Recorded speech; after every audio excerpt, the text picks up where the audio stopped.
안녕하세요. 초록색깔피입니다. 오늘은 포에버 데이 1 읽어드리겠습니다. 오늘도 행복한 하루 보내세요. 포에버 데이 1 아마존의 경영관리 시스템을 구성하는 6가지 핵심 원칙. 아마존이 모든 사업에 대해 기울이는 노력의 중심에는 6가지로 이루어진 디지털 엔진 아마존 경영관리 시스템이 있다. 매년 아마존이 기록적인 매출액을 달성하는데 큰 역할을 하고 있는 경영 기법이다. 이는 디지털 시대에 아마존이 무한히 펼쳐진 하늘을 향해 지속적으로 성장하고 끊임없이 새로운 사업을 개척하는 원동력이 되고 있다. 아마존 경영관리 시스템은 다음의 6가지 방법으로 디지털 시대 새 영역을 개척하고 있다. 경영 원칙 1. 고객 집착 비즈니스 모델. 대부분의 회사들은 고객이 최우선이다 라고 선언하지만 실제 기업을 운영하는 과정에서는 이러한 처음의 약속을 지키지 않는 경우가 상당히 많다. 고객 중심이 아닌 타 경쟁사와의 경쟁을 중심으로 움직이는 경우가 훨씬 많다. 어떤 기업들은 주당 순수익이라는 숫자를 중심으로 분기별 재무 실적에 집중한다.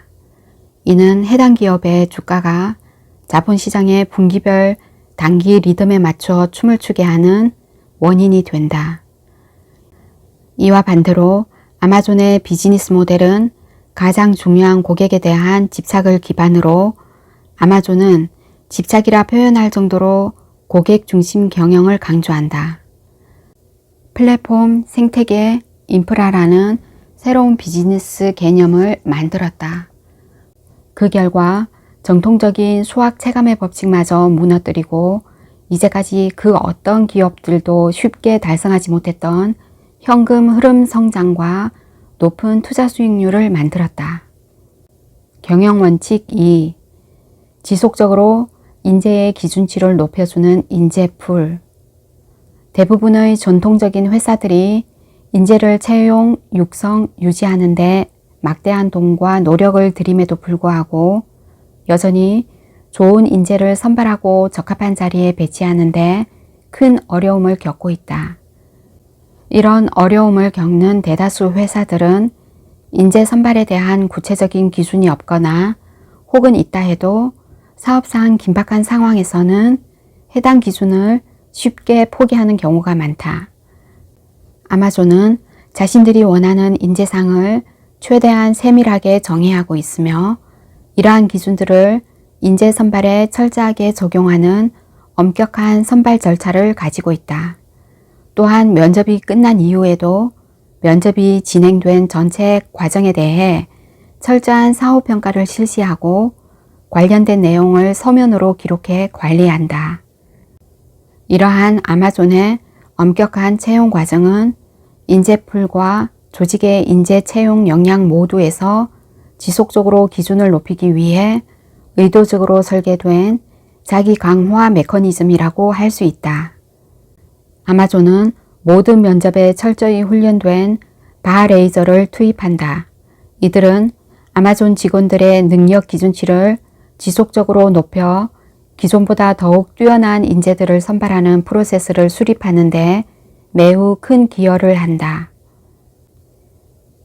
경영 원칙 3. AI 기반 데이터 및 측정 지표 시스템. 대부분의 기업에서는 데이터가 각기 다른 부서, 계층 및 사업 분야에 분산되어 있거나 파편처럼 조각조각 나누어져 있어 업무 처리에 몇 주 혹은 몇 달씩 걸리기도 한다. 이런 회사에서는 특정 업무 처리 과정 중 전체적인 상황을 이해해야 하는 경우 오랜 시간을 기다리거나 또는 필요한 자료를 모두 수집하기 위해 상당히 많은 노력을 기울여야 한다. 이 경우 여러 부서에 흩어져 있는 중요한 정보를 수집해 전체 그림을 볼 수 있게 하는 프레젠테이션이 필요하다. 이를 준비하는 과정에서 많은 사람들이 좌절감과 고통스러운 경험을 하게 된다. 뿐만 아니라 정기적으로 수행해야 하는 월별 혹은 분기별 검토에도 며칠씩 걸릴 수 있다. 임원진과 부서장들이 수많은 퍼즐의 개별 조각들을 하나씩 살펴봐야 하는데 회사가 커지면서 직원 수와 계층 수가 증가하면 시간과 에너지의 한계로 인해 적정 관리의 폭을 넘어설 수밖에 없다.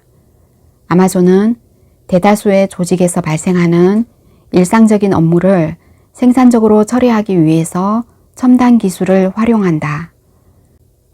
아마존의 데이터 및 측정 지표 시스템은 대단히 세밀화되어 있어서 부서 간 경계와 복잡한 계층 구조라는 장벽을 쉽게 극복한다. 또한 엔드-투-엔드 데이터 투명성을 확보하고 실시간으로 데이터와 인풋을 추적하기 위해 AI 기술을 적극적으로 활용한다. 따라서 아마존의 내외부 활동 모두에 대해 실시간으로 추적, 측정 및 분석하기 때문에 대부분의 일상적인 의사결정은 자동화할 수 있다. 이상 징후를 최대한 빨리 감지하는 것은 물론이고 실시간 데이터를 기반으로 다양한 통찰력을 얻을 수 있다. 아마존의 데이터 및 측정 지표 시스템은 이와 같은 방식으로 결정된 정보를 제공하고 개인적인 감독의 필요성을 현저하게 최소화함으로써 조직 내 불필요한 계층 구조를 크게 줄일 수 있게 한다. 경영 원칙 4. 완전히 획기적인 발명 기계. 많은 기업들이 아마존보다 훨씬 전에 다양한 혁신을 이뤄냈고 아마존은 이들 기업이 이룬 혁신을 기반으로 또 다른 성공을 이룩했다. 그런데 과거의 혁신 기업들은 한두 번의 운명적인 혁신을 만들어내 성공을 거둔 후 또 다시 획기적인 발명을 창조하는 일에 대해선 소극적으로 변한 경우가 많았다. 기껏해야 작은 개선을 추진하거나 본질과 동떨어진 외부 포장에만 신경 쓰면서 현실에 안주하는 모습을 보이곤 했다. 이와 달리 아마존은 세상을 계속해서 놀라게 만들고 있다. 아마존은 다양한 사업을 운영하지만 그룹 전체가 마치 하나의 발명 기계처럼 움직여 세기적인 발명을 계속하고 있으며 심지어 그러한 발명의 속도를 끊임없이 가속화하고 있다. 아마존은 이러한 발명을 통해 고객이 완전히 새로운 행동 패턴을 경험하게끔 한다. 이는 곧 엄청난 규모의 새 시장과 경제적 기회를 창출하게 된다. 경영 원칙 5. 신속하고 탁월한 의사결정. 기존 경영 관리 시스템의 또 다른 결함은 의사결정이다. 의사결정의 속도가 느린 것은 물론이고 거의 모든 문제에 대해 천편일률적인 의사결정 방법을 사용하는 것은 심각한 비효율을 낳는다. 여러 단계를 통과해야 하는 긴 승인 절차, 부서 간 사내 정치와 중상모략, 구성원들의 교묘한 시스템 악용, 데이터 투명성 부족 등은 수많은 의사결정들을 지연시키거나 잘못된 결과를 낳는다. 조직 생활을 하는 많은 사람들은 이미 경험을 통해 이 사실을 잘 알고 있을 것이다. 아마존의 의사결정은 매우 신속하고 탁월하다. 분명한 원칙들과 독특하게 설계된 의사결정 도구들을 효과적으로 적용하고 이를 조직 전체에 걸쳐 상당히 일관되게 시행한다.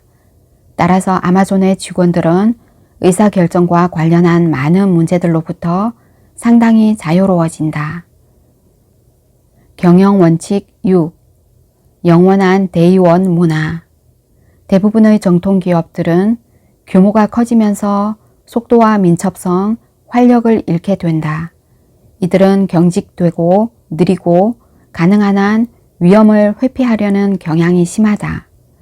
경우에 따라서는 무사안일주의와 관료주의가 스며들게 된다. 기업을 이렇게 경영하면 일부 기업은 잠시나마 존속할 수도 있겠지만 대부분은 점차 사람들의 기억에서 사라지거나 공격적인 인수합병의 먹이가 될 것이다. 아마존은 해를 거듭할수록 Forever Day One, 즉 영원히 첫날처럼 조직 문화를 유지하기 위해 최선을 다하고 있다. 대기업의 규모와 확장성, 스타트업의 속도와 민첩성, 조직 역량의 지속적인 혁신을 결합해 영원한 데이원 조직이 되고자 하는 것이다. 모든 리더, 기업가, 관리자, 직원들은 거의 100년 전에 만들어진 기존 경영 시스템에 묶여 있어서는 안 된다는 사실을 인식해야 한다. 디지털 시대에 살아남고 성공하는 기업을 위해서는 자신에게 가장 잘 맞는 새로운 방법을 배우고 찾아야 한다. 디지털화는 선택이 아닌 필수이기 때문이다. 창립자 및 기업인. 앞으로 모든 회사는 디지털화 될 것이다. 거의 모든 회사가 자체 플랫폼을 가지게 될 것이며 다른 회사의 플랫폼과 결합하는 경우도 생길 것이다. 전통적 회사는 물론 심지어 오랜 역사를 가진 산업 자체도 파괴될 수 있다. 하지만 동시에 디지털 플랫폼이 주도하는 새로운 시장과 엄청난 경제적 기회가 만들어지고 있다. 다가오는 디지털 시대에서 디지털 거인 기업들은 이런 주요 변화들을 주도하고 있다. 한 가지 다행스러운 것은 대부분의 기존 기업들이 아직 디지털화에 대한 본격적인 시동을 걸지 않았다는 것이다. 따라서 당신의 회사가 한 발 먼저 디지털화를 향한 여정에 뛰어든다면 경쟁 기업들보다 훨씬 앞서갈 가능성이 크다. 기존 방식을 고수하다가 시장에서 사라지는 운명을 맞을지 아니면 본격적인 디지털화를 선도하여 기하급수적인 미래 가치를 창조할 것인지는 결국 당신의 선택에 달려있다. 고위 임원. 디지털 시대에는 고위 임원들의 직무 내용도 혁신적으로 바뀔 것이다. 부하 직원들을 감독하고 부하 직원이 작성한 보고서를 검토하며 각종 회의와 위원회에 참석하는데 대부분의 시간을 보내는 일과는 이제 잊어야 한다. 대신 임원들이 직접 소비자를 연구하면서 그들을 위해 지속적으로 혁신 방안을 강구하고 실천하는 것이 디지털 시대의 새 직무가 될 것이다. 그러기 위해서는 디지털화한 데이터와 측정 지표를 사용해 일상적인 업무를 처리하고 판단력을 기르며 탁월한 의사결정을 내리기 위해 노력해야 한다. 또한 더 나은 사용자 환경을 제공하겠다는 명확한 목표를 통해 구체적 성과를 내는 다기능 팀을 만들어 자원을 할당하고 적시에 방향을 수정하는 최신 방법들을 익혀야 한다. 임원들이 디지털 도구를 사용해 사업, 조직 및 경영 시스템을 재창조하고 변화를 이끌어내려면 상상력이 필요하다. 그렇지 못하면 디지털화는 주요 임원들의 지위와 회사를 심각하게 위협하고 결국엔 파산시킬 수도 있을 것이다. 일선 관리자 및 중간 관리자. 기존 회사들이 아마존과 같은 디지털 경영 방식을 도입한다면 대다수 관리자의 직무를 재구성하거나 새로운 역량을 구축해야 할 것이다. 궁극적으로는 기존의 중간 관리자 계층을 없앨 가능성이 크다. 1980년대와 1990년대에 기업들이 경영 혁신을 통해 조직을 재설계하고 중복되는 역할을 없앴던 것처럼 디지털 시대의 기업들은 데이터 분석이라는 필터를 통해 또다시 경영 혁신을 추진하고 있다. 기존 기업이 가지고 있던 7개, 9개, 12개의 계층 구조는 다가오는 미래에 5개, 4개, 3개 이하로 줄어들 것으로 예상된다. 전통적인 중간 관리자들도 이와 비례해 줄어들 것이다. 이러한 미래의 변화는 불가피하다. 저자들이 컨설팅한 전통적 대기업들은 8개의 계층 구조를 3개의 계층 구조로 줄임으로써 전통적인 경쟁사는 물론 디지털화에 뛰어든 다른 경쟁사들까지 빠르게 위협하게 되었다. 그렇지만 벌써 낙담할 필요는 없다. 사실 디지털화는 당신에게 새로운 기회가 될 가능성이 크다. 디지털화를 활용하면 더 빠르게 성장하고 성공할 수 있는 기회가 올 것이다. 디지털 경영 관리 시스템을 깊이 이해하고 적극적으로 역량을 쌓아 준비하면 당신은 경영 관리 디지털화의 장애물이 되는 것이 아니라 오히려 촉매제로 작용할 수 있다. 새로운 인재. 새로운 인재에게 이보다 더 좋은 시대는 지금껏 없었다. 젊은 인재인 당신이 아마존 경영 관리 시스템을 이해하면 할수록 더 크게 회사에 기여할 수 있고 기업에 속해 일하든 스스로 창업하든 당신이 하는 일에서 더 크게 성공할 것이다. 디지털화된 기업과 전통적인 기업을 막론하고 대부분의 기업, 심지어 99%의 기업들은 열심히 일하고 배우기를 열망하며 새로운 시스템에 필요한 적성과 사고방식, 역량을 갖춘 젊은 인재를 찾고 있다.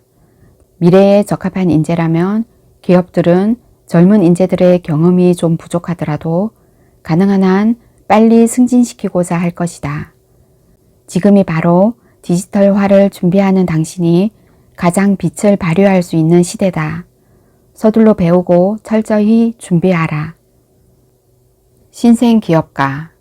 최근 출범한 신생기업이라면 제너럴 일렉트릭이나 제너럴 모터스 같은 산업화 시대의 역군들의 경영 관리 시스템을 무조건 모방하는 일을 멈추어야 한다. 그들이 100년 이상 축적한 전통적인 지혜라 할지라도 신생기업들은 그것을 가능한 한 추종하지 말아야 한다. 7개가 넘어가는 계층 구조와 사업부 중심의 조직 구조를 선택해선 안 된다. 또한 매년 수립하는 전략, 예산, 핵심 성과 지표는 물론 전통 방식으로 성과를 평가하는 것보다 훨씬 나은 대안을 찾아야 한다. 디지털 경영 관리 방식을 신뢰하고 열심히 배워 적극적으로 실행에 옮겨야 한다. 아마존과 같은 대표적인 디지털 거인 기업을 벤치마킹하고 이런 미래의 혁신 기업들이 갖춘 디지털 경영 관리 시스템을 배워야 한다. 아마존의 엄청난 성공을 가속화한 모든 요소들을 철저히 배워서 새로운 슈퍼스타 기업을 구축하는 훌륭한 기회로 활용해야 한다. 디지털 경영 관리 시스템을 활용하면 전통적인 시스템보다 훨씬 빠른 속도로 당신의 신생기업을 성장시킬 수 있을 것이다. 어떤 방법이 당신의 기업에 가장 좋을 대안인지 실험해보고 디지털 시대에 가장 잘 맞는 새 방법을 찾아야 한다. 제프 베조스는 왜 온라인 서점으로 시작했을까? 몇 가지 분명한 이유가 있다. 책은 고도로 표준화되어 있고 출판 시장의 규모가 크며 도서 배송은 다른 상품 배송보다 상대적으로 덜 까다롭다. 베조스가 출판 유통을 선택한 가장 큰 이유는 인터넷이 출판 유통 시장에서 엄청난 경쟁 우위를 줄 수 있기 때문이었다. 어떤 경쟁 우위였을까? 당시 일반적으로 한 개의 서점은 10만 권의 책을 재고로 보유했는데 이는 출판된 전체 약 300만 권의 책 중 극히 일부에 불과한 것이었다. 오프라인 서점은 매장 크기에 따라 재고로 보관할 수 있는 책 수량이 제한될 수밖에 없지만 온라인 서점은 이런 공간적 제약이 없었다. 이것이 바로 베조스가 시장의 판도를 바꾸려는 야망을 이루기 위해 찾던 결정적인 차별화 요소였다. 그는 인터넷이 고객의 쇼핑 경험을 근본적으로 변화시킬 것이라고 생각했다. 그렇다면 이제 막 싹트기 시작하던 인터넷으로 실현할 수 있는 또 다른 마법은 무엇이었을까? 온라인 서점에는 2가지 더 특별한 점들이 있었다. 독자 서평이 이 중 하나로 마케팅 일환으로 책에 수록되는 유명 인사들의 아첨성 찬사와 달리 인터넷에서의 독자 서평은 평범한 독자들이 직접 남기는 진실하고 여과되지 않은 서평이다. 인터넷에서 독자들은 긍정적인 서평이든 부정적인 서평이든 다른 독자들이 남긴 서평을 모두 볼 수 있다. 다른 하나는 개인화다. 베조스는 언젠가 아마존이 예전 쇼핑 기록에서 나타나는 고객의 쇼핑 패턴과 선호도에 따라 각 고객에 맞는 웹사이트를 구성해 개인화된 상품 추천 서비스를 실현시킬 수 있을 것이라고 생각했다. 이를 통해 고객들은 오직 인터넷에서만 가능한 완전히 새로운 경험을 하게 될 것이라는 생각이었다. 무제한에 가까운 도서 선택폭, 여과되지 않은 독자 서평, 개인화, 이 세 가지가 기존의 업체는 필적할 수 없는 인터넷 업체만이 가진 강점이었다. 베조스는 기존 서점들이 아무리 규모가 크더라도 결국에는 경쟁 상대가 되지 않을 것임을 확신했다. 그렇기 때문에 그가 신생기업에 맞는 이름을 찾을 때 아마존이라는 이름에 바로 꽂히게 됐을 것이다. 베조스가 사전을 뒤적이다 마침내 최적의 이름을 발견하기까지는 그리 오랜 시간이 걸리지 않았다. 아마존이라는 단어가 첫눈에 그의 시선을 강하게 잡아 끈 것이었다. 그는 이렇게 말했다. 아마존은 단순히 세상에서 가장 큰 강이 아니다. 그 다음으로 큰 강보다 몇 배나 더 큰 강이다. 그 어떤 강과도 비교 대상이 되지 않는다. 이것이 제프 베조스가 아마존이라는 이름을 선택하게 된 배경이었다. 아마존이라는 이름은 당시 베조스의 야심찬 포부를 그대로 드러내주는 것이었다. 그의 목표는 단지 세상에서 가장 큰 온라인 서점을 만드는 것이 아니라 어떠한 서점도 도저히 따라잡을 수 없는 상대가 되도록 하는 것이었다. 베조스는 자신의 목표를 이루었다. 아마존은 이제 출판 시장에서 독보적인 선두주자다. 베조스가 아마존에 대한 연설이나 인터뷰를 할 때 빠지지 않고 언급하는 내용이 있다. 바로 고객에 대한 집착 그리고 고객 중심주의다. 베조스는 주주들에게 보낸 1997년 첫 번째 주주 서한에 아마존의 기본 경영 방침과 의사결정 방식에 관한 9가지 원칙을 밝혔다. 그중 첫 번째는 우리는 고객들에게 끊임없이 끈질기게 집중할 것이었다. 고객에 대한 집착은 아마존의 14가지 리더십 원칙에서도 또다시 첫 번째로 꼽혔고 그 이후로도 줄곧 그 자리를 지키고 있다. 베조스는 왜 그렇게 고객들에게 집착해온 걸까? 앞서 말했듯 그는 언제나 고객을 아마존의 가장 귀중한 자산으로 생각하고 있다. 고객은 아마존의 플라이휠과 아마존 플랫폼 전체에서 핵심을 차지하고 있다. 아마존이 점점 더 많은 영역에서 공격적이고 성공적으로 사업을 계속 확장할 수 있는 비결은 무엇일까? 아마존에게는 더 많은 구매를 할 준비가 되어 있는 고객들이 있기 때문이다. 제3자 판매자들이 아마존 플랫폼에 이끌리는 이유는 무엇일까? 가장 분명한 이유 중 하나는 아마존이 수억 명의 고객을 보유하고 있고 아마존 플랫폼을 활용함으로써 훨씬 더 빠르게 자신들의 사업을 확장할 수 있기 때문이다. 세계적으로 사업이 크게 성장하고 아마존에 대한 고객의 긍정적인 인식이 증가하고 있음에도 불구하고 베조스는 언제나 고객에 대한 경외심을 잃지 않고 있다. 그의 말을 들어보자. 우리에겐 쉴 시간이 없다. 나는 직원들에게 매일 아침 두려움에 질려 잠에서 깨라고 끊임없이 상기시킨다. 경쟁사가 아니라 우리 고객들에 대한 두려움 말이다. 우리 고객들은 현재 우리의 사업을 만들어 주었고 우리와 관계를 맺고 있는 사람들이며 우리가 큰 의무를 져야 할 사람들이다. 그리고 우리는 다른 회사가 그들에게 더 나은 서비스를 제공하는 순간까지만 우리에 대한 고객의 믿음이 유지될 것임을 안다. 고객의 신뢰는 기업이 노력을 통해 얻어낸 특권이다. 장기적으로 유지될 것이라고 당연하게 여길 수 있는 것이 아니다. 신뢰를 쌓기까지는 수년간의 시간이 걸리지만 신뢰가 깨지는 것은 한순간에 불과하며 한번 손상된 신뢰를 회복하기란 좀처럼 쉽지 않다. 그렇기 때문에 베조스는 우리가 가격을 책정할 때의 목표는 고객 신뢰를 얻는 것이지 최고의 단기 이윤을 얻기 위한 것이 아니다 라고 강조한 것이다. 세계에서 가장 고객에게 집착하는 기업 중 하나인 아마존은 2018년 구글과 애플을 제치고 브랜드랩이 선정한 세계 500대 영향력 있는 브랜드 순위에서 1위를 차지했다.